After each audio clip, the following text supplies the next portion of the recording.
Chef Kevin Gillespie, a 20-year veteran of the restaurant industry and the author of Pure Pork Awesomeness. And today, I want to talk to you guys about something that can be a little bit perplexing: seasoning.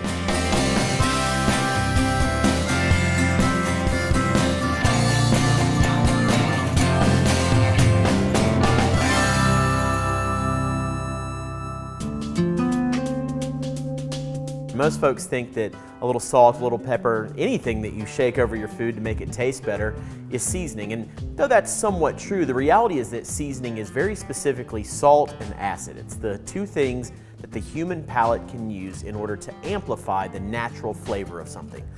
Pepper, herbs, any kind of spices, those all actually fall into a category of flavorings, and they might be delicious, but they're used a little bit differently. I want to focus on how you season meat.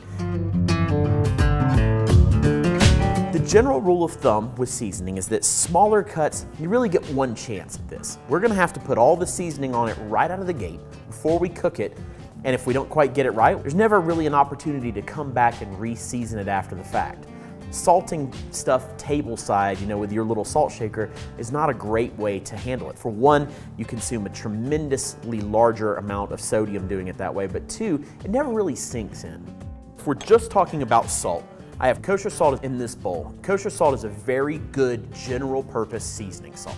What we'll do is we'll take our salt and we'll kind of shower it from above. Not super close, but actually up above it. That way it lands very evenly so that we get a nice, kind of robust amount of salt on this. So we'll do one side, we'll flip it over, and we'll do the other the same way. We aren't actually going to season the outsides of it though. So the ring, the fat, stuff like that, and the reason is we're not going to turn it up on its side when it cooks. So again, we'll focus on the sides that we subject to heat. The choice is yours on whether you want to bring any additional flavors into it. Let's say some black pepper. I have nothing against that. I think it's delicious. We'll grate just a little bit on, and remember that black pepper is one of those, a little bit goes a long way, so we don't have to go crazy about it. Let's set those aside for just a second and talk about this roast. Now, this is really big, and so we're never going to get the very middle of this perfectly seasoned. So we do the opposite of what we did with the chops. Rather than seasoning the cut eye portion of it, we actually are going to season the fat cap of this because we want that fat cap to render and baste the meat as it cooks. It's going to keep it nice and juicy. So we're going pretty heavy on the salt on this, again, because we're almost forming a crust. Then, after it's roasted and rested, when we carve it, we'll have an opportunity to actually take some of our finishing salt and salt the interior of this, meaning that it'll be perfectly and evenly seasoned all the way around. And now what I want to do is give this a little bit of black pepper as well. We're just going to give it a small kind of grind. But there's one more step I want to share with you.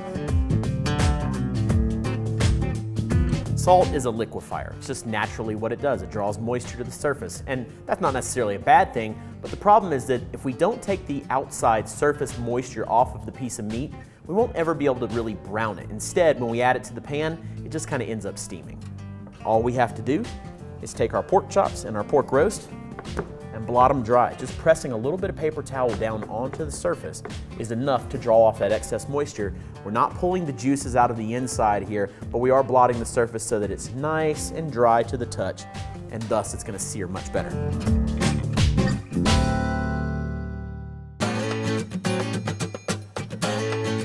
Before it goes in the pan, we're using cast iron for both of these. Great for roasting and searing meats. It holds its heat super well. It's going to be really even. We need to add a little bit of oil. This is grapeseed. It's my personal favorite. It has no flavor to it, and it can really take the super high heats that are needed to get this nice golden brown color. Safflower, sunflower, even canola oil would be appropriate, just not something like olive oil or, say, butter for something like this. So let's start with the bigger cut, and always remember to set it away from yourself so you don't get burned, and lay that in there. Now, you'll notice that we sat this with the fat cap side down first. And that's absolutely paramount. We want that fat cap to get nice and deep brown, and we want that fat to render into the meat. Plus, it's going to be our presentation side. Smaller pan for our pork chops here. And again, lay these in away from yourself. And remember not to crowd the pan. There's an old adage in the South that I really love about cooking pork chops. It's that one pork chop in a pan alone will make for a dry pork chop. but 2 in a pan together, the fat from each pork chop bastes the other one. One of the secrets to doing these things the right way is learning a little bit of patience and not necessarily messing with everything. All right, so with the big roast, we're gonna focus on just searing the fat side here. So now that it's golden brown, we're gonna flip it over and then we're just gonna take the whole pan to the oven because it's just a lot easier than having to sit here and continue to sear each side. It's gonna cook perfectly. And then let's grab this and we'll just chuck it in the oven here, probably about 25, 30 minutes. So the pork chops should be ready to flip. Now these aren't gonna go in the oven. We're just gonna finish these stovetop. They'll take a few more minutes. We'll take them out of the pan and let them rest a little bit and then they should be ready to eat.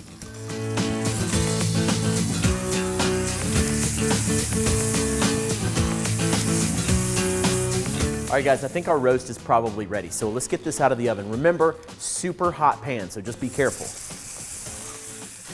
Take this over to our roasting rack. We already got our chops on there. Look at this thing. That looks beautiful. And look at the other side here too. You definitely get the golden brown color that you're looking for. We didn't have to actually keep working it on the stovetop. Here's the deal. Our chops are pretty much ready. They're ready for the plate. I want to eat them. The roast is going to take a solid 20 or 30 minutes to rest before we can cut it. So let's do this. We'll clean up our mess. We'll come back and I'll show you how to finish that as well.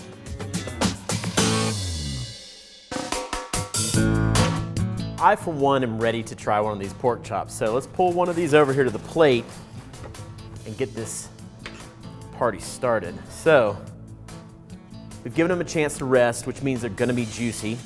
I mentioned this in the very beginning. Seasoning is salt and it's acid. So just because we have a small cut of meat and I said, well, we can't really salt it anymore, that doesn't mean we can't increase the seasoning. So let's take a little bit of lemon here and just cut a piece of it off and squeeze a little bit right over the top of this. And what it's gonna do is that acidity is gonna boost the natural flavor of this pork. And so we should be able to get an amplified effect to the sweetness, to the savory qualities to it.